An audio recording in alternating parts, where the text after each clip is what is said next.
Hello बच्चों, मैं यहाँ बीएससी सेकेंड ईयर जो अभी हाल ही में पेपर हुआ है 2023 का मेजर फर्स्ट मैथमेटिक्स उसका सॉल्यूशन लेके आई हूँ। किसी एक बच्चे ने कमेंट किया था कि जो ऑब्जेक्टिव क्वेश्चन है उनके आंसर भी दीजिए, तो उन ऑब्जेक्टिव क्वेश्चन के आंसर लेकर के आई हूँ। चलिए अपन देखते हैं। खंड सेक्शन में ऑब्जेक्टिव क्वेश्चन दिए रहते हैं, जो 9 क्वेश्चन दिए रहते हैं। इसमें 9 क्वेश्चन एक क्वेश्चन 1 नंबर का रहता है। सबसे पहला है समूह आई स्टार जहाँ ए स्टार बी ए प्लस बी प्लस 1 में तत्समक अवयव क्या है, तो इसका आंसर आएगा -1।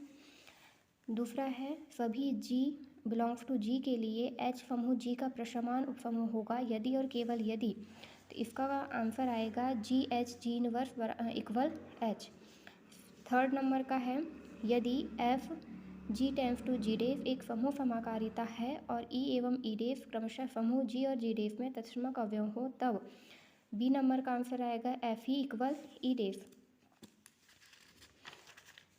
उसके बाद चौथा क्वेश्चन है सममित समूह F4 की कोटि क्या है, तो इसकी कोटि होगी 24।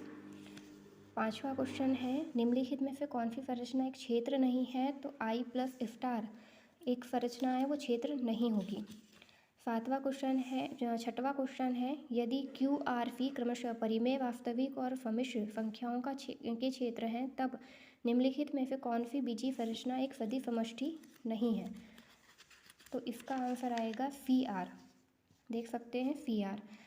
उसके बाद 7वां नंबर का है समुच्चय F बराबर A plus I B C plus I D सदिश समष्टि सी आर का एक आधार है यदि और केवल यदि, तो इसका आंसर आएगा A D minus B C not belongs to 0। उसके बाद 8वां नंबर है एक रैखिक संकारक टी व्युत्क्रमणीय है यदि, कब होगा, टी एकीकी और आच्छादक है तब होगा वो टी व्युत्क्रमणीय।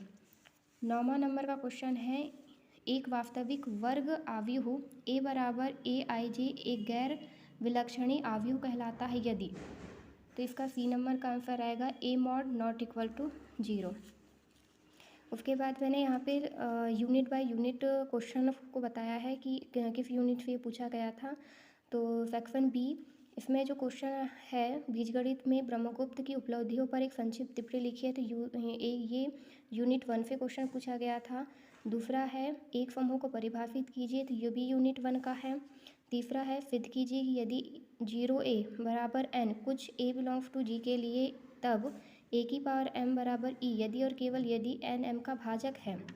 तो ये आप देख सकते हैं, ये मुझे नहीं मिला, ये किस यूनिट का है। तो उसके बाद इसी का बी नंबर का है यदि जी एक समूह है और एच जी का एक अतिरिक्त उपसमुच्चय है, तब सिद्ध कीजिए कि एच जी का एक उपसमूह है यदि और केवल यदि A belongs to H B belongs to H equal to A B inverse belongs to H, जहाँ बी इनवर्स जी में बी का प्रतिलोम है। ये यूनिट 1 का है।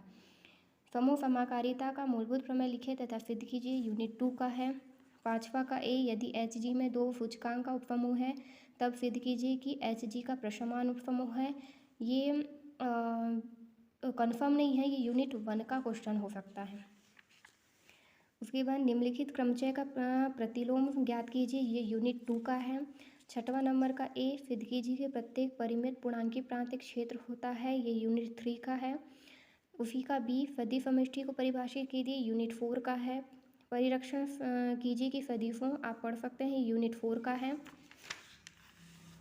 इसी का बी सिद्ध कीजिए कि किसी सदिश समष्टि वी एफ की 2 उपसमष्टियों का प्रतिच्छेदन भी वी एफ की उपसमष्टि होती है, ये यूनिट 4 का है। 8वें नंबर का यूनिट 5 का है, विकर्णी ज्ञात करना है इसमें।